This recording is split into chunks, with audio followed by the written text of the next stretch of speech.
Hello there, thank you for clicking this video. My name is Litsa and my channel is all about bringing you fun and competitive decks to play. So if that's what you're into, please consider subscribing. This is the second part of the installment on the Team Leviathan budget deck series. If you've missed the first part on the Nilfgaard deck, I'll put that link on the screen so you can check that out as well. That was a really fun, real fun deck. In this video I will be covering the monster budget deck, which I had a lot of fun with already. I actually stuck with it for a while to climb at the start of the new season, and it was a great way to get my 5 monster wins out of the way. But before we get into the nitty gritty of the deck, I want to give a shout out to Wusubi and Hippotompotamus. I already pronounced it better than in the last video. But those guys put the deck together for Team Leviathan Gaming. They did a great job. If you are a new player looking for your first deck to build, or you are looking for a cheap way to try out the monster faction, and this deck and this video is just for you. I also put timestamps and a link to this deck in the Gwent deck library in the description below, so be sure to check out those as well. So let's dive into the deck, starting with the leader ability, Fruits of Isgit. This basically ensures you always have a pesky larvae on board, which has Thrive and makes for a great fodder for one of the win conditions on the deck, which is the Ethereal. Ethereal combined with Fruits of Isgit is a great 4-point per turn engine that is insane value over longer rounds, and if your opponent does not have any removal or locks on hand, you will absolutely win the long round with this combo. So that's a great way to win a round. But that's not the only trick from the deck. The Fruit of Isgit has great Thrive synergy, and or it has a great Thrive ability which synergizes greatly with the Endrega larva. Those spawn 2 Thrive units as well.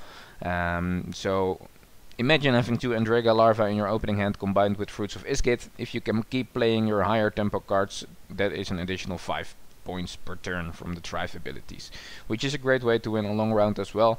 I usually go for either a lot of Endrega larvas and use the Fruits of Isgit for the Thrive, or I play a long round on the Ethereal. So those are the 2 main ways to win a long round with this deck, which works great. So then we go to a small Death Wish package in the form of Harpy eggs, which spawn a 5 power token when they die or get triggered. And the deck also contains 2 ways to do that in the form of Solano, Harpy and Abaya. Abaya has Thrive as well, which is a nice addition, but you usually want to save it for the Harpy eggs. One of the things to keep in mind is that Harpy egg is just a 3 power unit when you do not trigger its Death Wish. So when you don't have the ways to trigger the Harpy egg, you usually want to mulligan it away if you get it in your opening hand. Only keep it if you have like a Solano Harpy or Abaya as well. We have some removal in the deck as well, in the form of in budget decks Omnipresent Ulcer's Thunder, which just gets the job done, which is fine. We have Laceret as well, and we have the always there Gerald of Rivia as well for the tall removal. You can save Gerald for big swings later in the round, or you can play him as soon as he hits a decent target, depending on when you have the Endrega larvas out, so you can get a Thrive proc from him, because he's just a 3 power unit. So sometimes you just want to play him as fast as possible if you don't think your opponent has like anything that's 9 power or above. So there's a Thunderbolt in this deck. Not sure what to think of that. I don't know why. There's hardly anything you want to protect in this deck. You typically don't want to give units with Thrive 3 more power, because that only makes it harder to get additional Thrive procs going, and there's only really one card which needs Dominance to be effective, which is an effect that only triggers if you have the highest power unit on the board. So this is arguably the worst card in the deck, if you ask me, and I don't really understand why this card is in here. So if you're going to play this deck for yourself, just take it out and replace it by something you think is cool. Wusubi and the Hippo guy take this card out on the first upgrade path anyway, so you won't miss out on a ton. And by the way, if you did not watch the video on the Nilfgaard budget deck, there are multiple ways to upgrade the deck for a small amount of scraps. So if you like the deck and want to take it further, check those out. They are the upgrade paths are mentioned in the Gwent deck library guide. You will find in the description below as well, where you also can import the deck to your own collection. And of course, you always find the information on the TLG website as well. So where were we? The deck has some nifty tempo tools in the form of high power cards as well, which you can slam down in a short round to have a strong opening or to finish a long round. And we actually start with the Wild Hunt Rider, which is the only card with dominance in the deck. It's not really a super exciting card, but for its proficient cost it's great. This has just 5 proficient cost and it has obviously 2, so it pulls the other, so it has some deck thinning. And when you honestly if you lose the first round and you get a dry pass, or maybe dry pass isn't the best example, but if you open the round with this card, you drop a Fruit of Iskit and then you play a Wild Hunt Rider, and that's like 10 power right out of the gate, which is really decent for just one card. So I imagine this card will be in the deck for quite a while, even with the upgrade path. Obviously mulligan any copy of this card away when you find 2 in your opening hand, but that's I probably won't have to tell you guys that. Furthermore, we have the Elder Bears, we have the Ice Giants, we have an Alpha Werewolf, which is just basically another stat stick, just like the Ice Giants and the Elder Bears, with added benefit of being a little bit cooler, with probably getting 1 or 2 Thrive procs down the road. And we have the Old Spear Tip, which is currently asleep, as we all can see.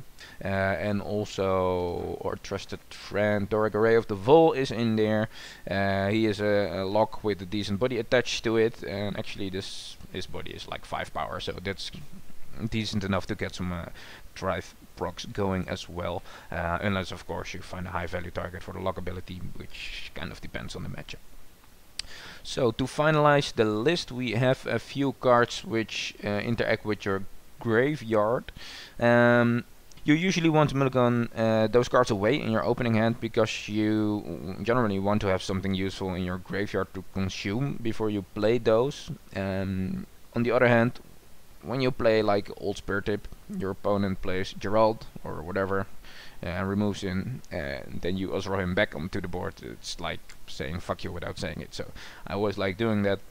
Like an Ozro, I would probably not prioritize to get rid of in my opening hand over something like Wild Hunt Riders or Harpy X without ways to trigger him, because Ozro usually finds a target, because you can also use your opponent's graveyard, which is just cool, I guess, especially in the mirror matchup. Some monster players play cards like this guy, which is really big. If you can, if this is in the graveyard, sometimes it's just a good play to open a round with playing Ozrel, so you make sure that your opponent monster player is not able to play his own Ozrel to consume his own Igern from his own graveyard. So that's something to keep in mind as well. And Ozrel comes with his 2 little brothers, the ghouls. Keep in mind those can only target bronze units, so make sure to check what's in your graveyard. Usually the best case scenario is consuming an Ice Giant, or if that's not available, an Elder Bear. So these are less good, less reliable, very reliant on having bronzes in your graveyard, and you can target your opponent's graveyard. So they are really a worse version of Ozrel, but they're cheaper as well when it comes to provisions. So I'm going to show you some gameplay, and this time I have pre-recorded my gameplay, and I will talk you through the decisions I made like after playing the game. So please let me know if you prefer this method or if you like the commentary more. So let's get into that.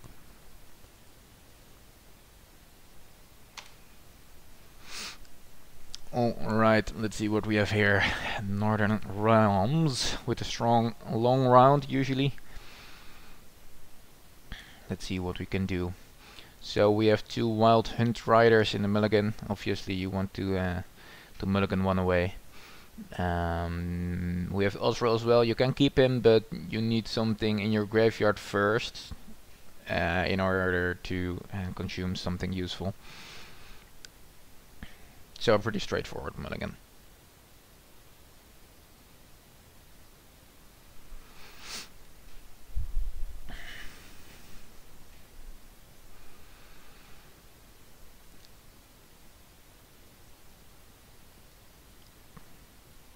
So our opponent is committing to a long round with a portal, because Northern Realms usually wants long rounds, so it wants to win the first round, dry pass round 2, and win the third round as well, in a long fashion. Fortunately, I have 2 Endrega Larva on hand, which is, together with Ethereal, one of the major ways to win a long round. So that's good for us. Because what we want to do, because Northern Realms usually wants to do long rounds, is we want to win the first round so we can push a little in the second round, bleed him some cards and some combo pieces. So we spread him thin between round 2 and round 3, basically.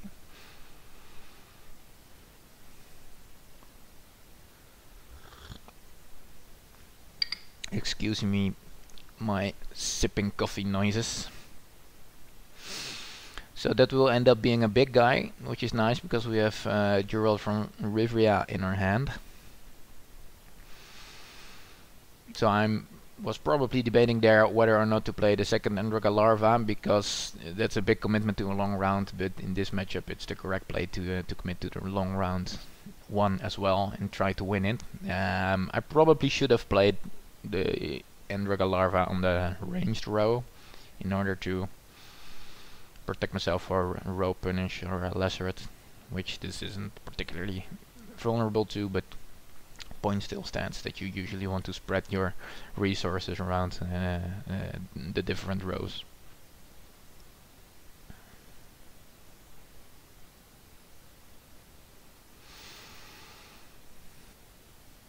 It's a shame we only have one way to trigger the death rattle, because we have 2 RPX, but only 1 consume on our hand. But the second Harpy still gives Thrive procs to 5 Thrive units. Like Thrive units, like 5 of them is a lot. Like getting a 5 additional power when you play a higher unit, that's huge. That's pretty huge.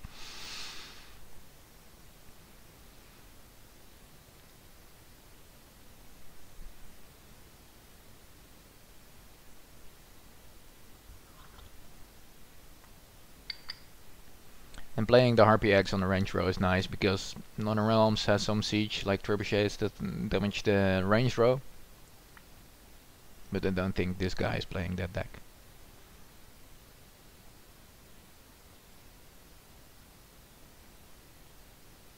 So it's tempting to play Gerald here.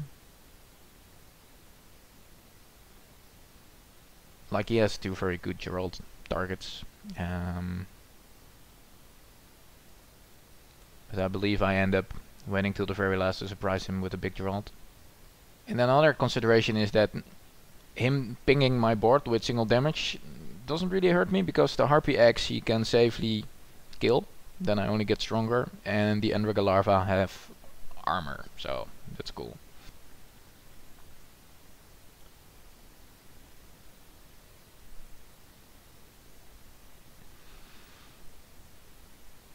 So he is boosting different units. That means he will play Visagurt afterwards, because he gains charges based on how many units are boosted. Because otherwise it would have been like way better to boost the guy that does damage when he gets healed. So we expect a Visagurt here. Right, this is a mistake, because this is, let me explain this real quick. I should have played the Ice Giant here, because the Ice Giant would have procced the Thrive of the Werewolf on the range row on the left, and then the Slano Harpy would have procced the Thrive again. But now I miss a Thrive proc on the Werewolf, because I buff up the Werewolf to up to 7, so the Ice Giant doesn't give him thrive anymore. So that's a mistake on my part.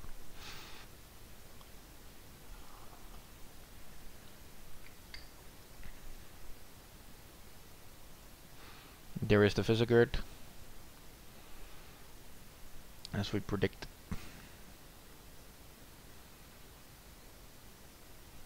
So now we just play one of our stat stakes, and it doesn't really matter which one, because we already wasted the proc of the Ice Giant on the Werewolf. So if we lose this one on 1 power when it comes to a draw, we know we fucked up. It probably doesn't end up mattering too much, but if you want to play for the higher levels, for the higher ranks, I really want to pay attention to such small details.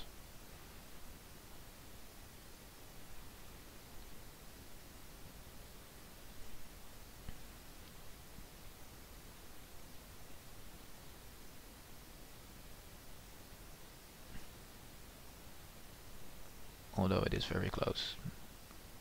That is until we play Geralt of Rivia.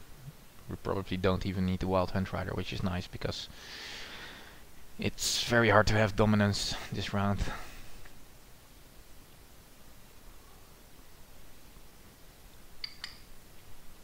So hopefully we can play Geralt and save the Wild Hunt Rider for the next turn. Like, hopefully this will be the nail in the coffin. I think it will be. Like, what's he gonna do with 1 card that gives him 15 power? Not much, probably. There we go. So we won on even, that's pretty good. So now we can push on the second round, so we spread his resources thin over 2 rounds. Which is what you want to do versus Northern Realms. That's one of the strengths of this monster deck, to be honest, that you can play either long rounds with Ethereal or the Andrega Larvas, or you can play short rounds with Ice Giants and high tempo cards. So the Wild Hunt Rider is pretty strong to push on round 2, because with the Fruits of Iskith, it's just 10 power straight out of the gate with just 1 card, which is very strong. Like, your opponent has to commit, so he plays the gold straight away. Can probably play another high tempo card and maybe the Osrail too,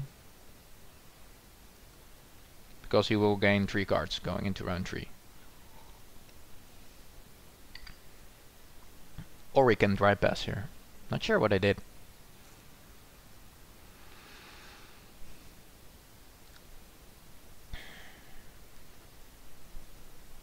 That's a solid 9-point play with the thrive. Like, and he has to commit, he has 2 cards, and I'm not sure if he can overcome this. Like, his cards are so good in the long round, but he played a bit conservative. Here I'm thinking about passing. On the other hand, I don't think he can put out 12 points like he will get. I'm not thinking he has like 10 or more power with his last card, so I'm going for it. I think I have this round.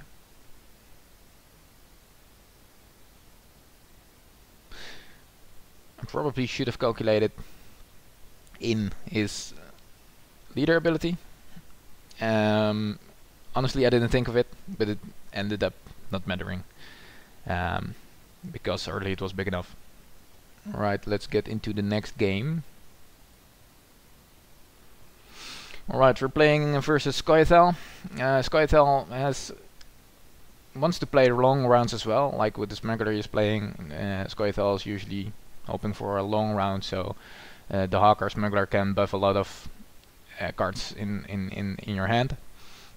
So I'm denying it straight away. Also, I really like Ulcer's Thunder hitting something with 5 power, so you don't only deny an engine, but you also take away the maximum amount of power you can take away with the 5 damage card.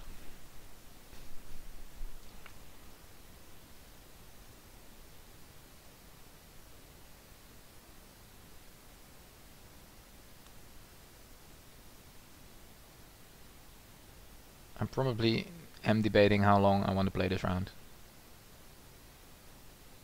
I'm just going for a relatively easy start. I could have just dropped the Ethereal to drive a long round for 4 points a turn. I could still do that.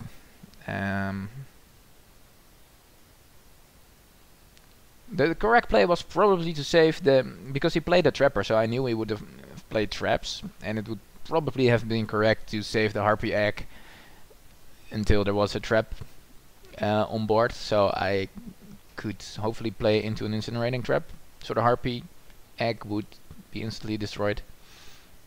On the other hand, then what would I do with my Solano harpy?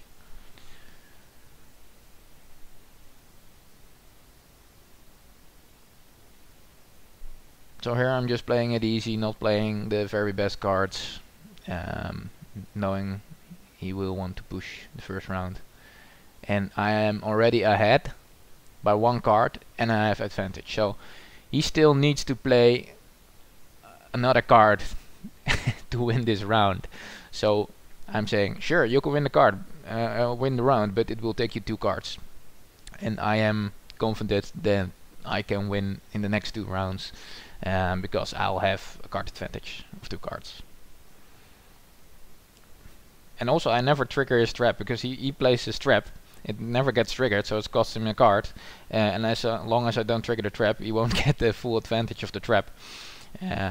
So that is a little trick I am abusing versus Scoia'Tael with the trap.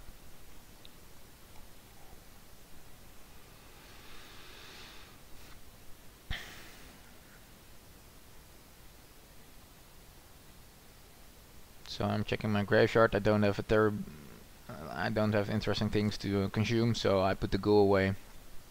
Don't like Thunderbolt at all, like almost ever in this deck, so I put him away as well. So I'm 1 down, so I really have to win this round. But if you can win this round, we are 2 cards up. So if we win this round, we're good for round 3.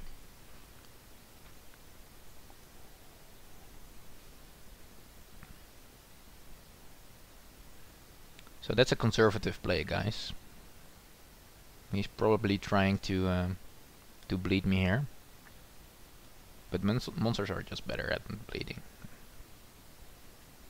With monsters it's very easy to stay slightly ahead on tempo. There we go.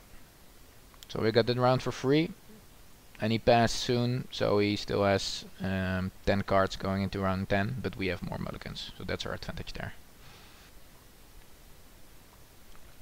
And I did not play the ethereal. I think that's the big part of this round too, because he just played like a bronze card, so I played conservative as well.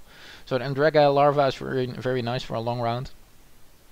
And here I am checking what's in my deck, whether or not it's worth to reroll anything.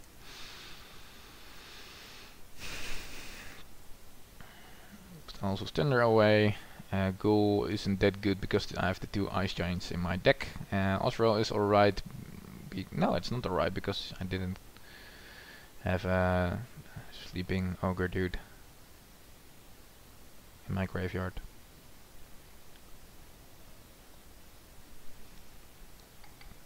So you always want to drop the Andriaga larvas as fast as you can in order to get as most thrive procs as you can.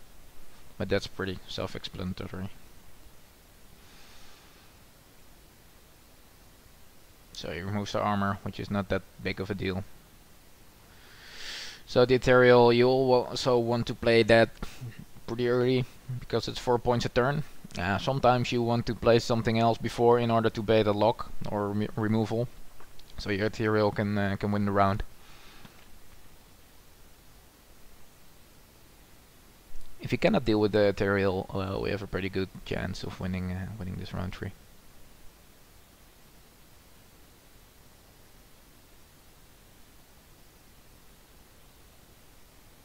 Love that splash art, by the way. I just love the smile on her face.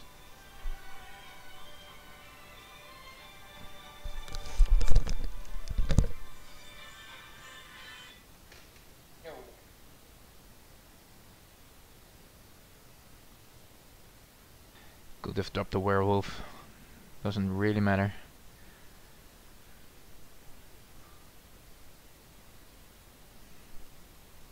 This is the power of the ethereal.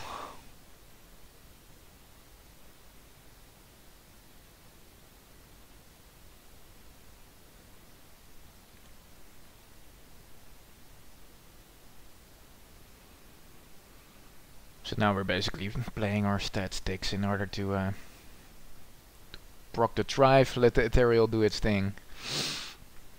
And Scoia'Tael is going very wide, so the Laceret will be very nice as well. We have 2 traps, so that's a bit tricky. But we'll see what we'll run into.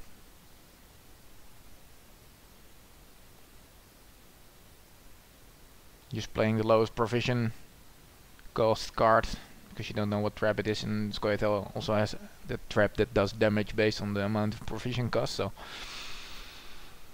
you usually want to play, well, this was an incinerating trap that does 5 damage, so usually you want to play a very small cheap card into a trap. Rule of thumb.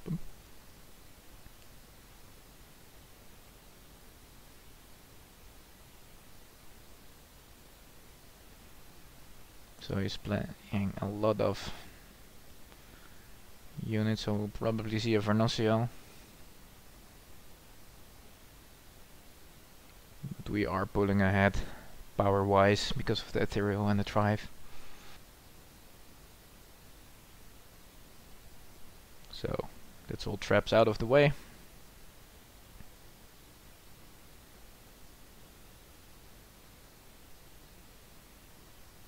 He probably should have triggered that way later than he did.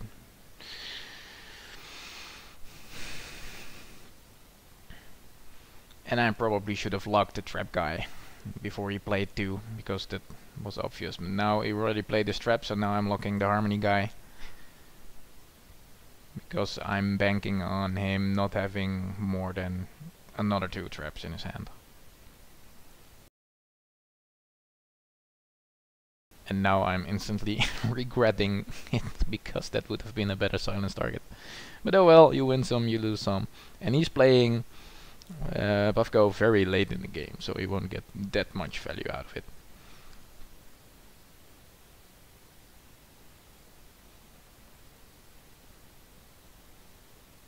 Next time I'll try to record the game sound as well, because this is a bit bland.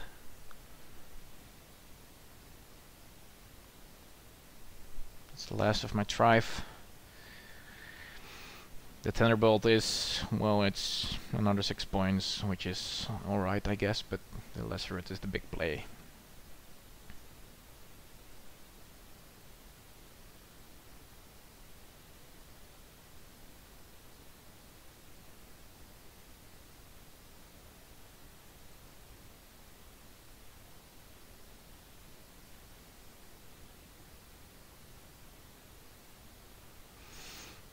Only thing you need to be careful of is not to put all your eggs in one basket when it comes to Thunderbolts, so don't put anything above 8th power because of Geralt and whatnot, or toll removal. So a late trap is usually the Horn that boosts adjacent things when I pass. That's what I'm expecting. This is a great finisher. That Laceret just hurts.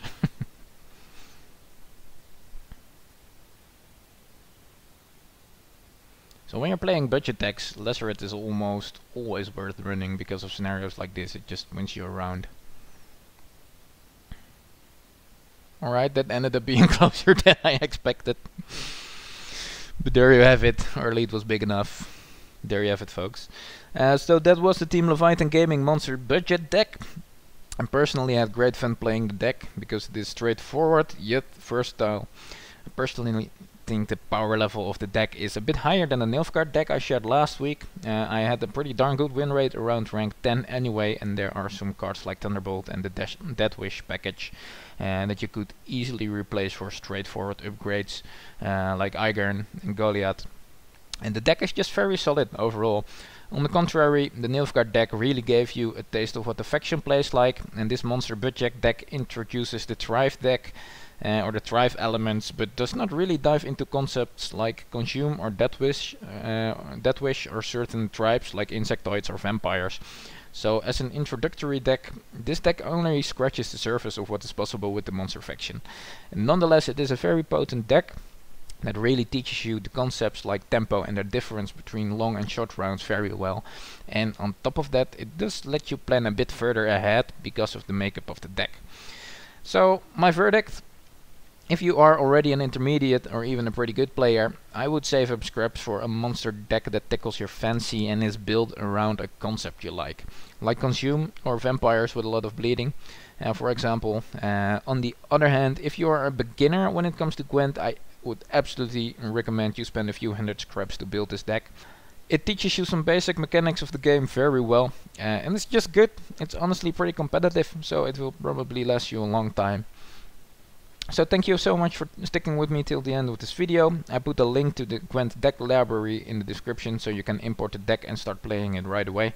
And also make sure to check out the Nilfgaard budget deck if you're interested in that, and show me some love in the form of a like and a sub on YouTube, and upvote on the Gwent deck library. So stay healthy, stay safe, and good luck on your Gwent adventures.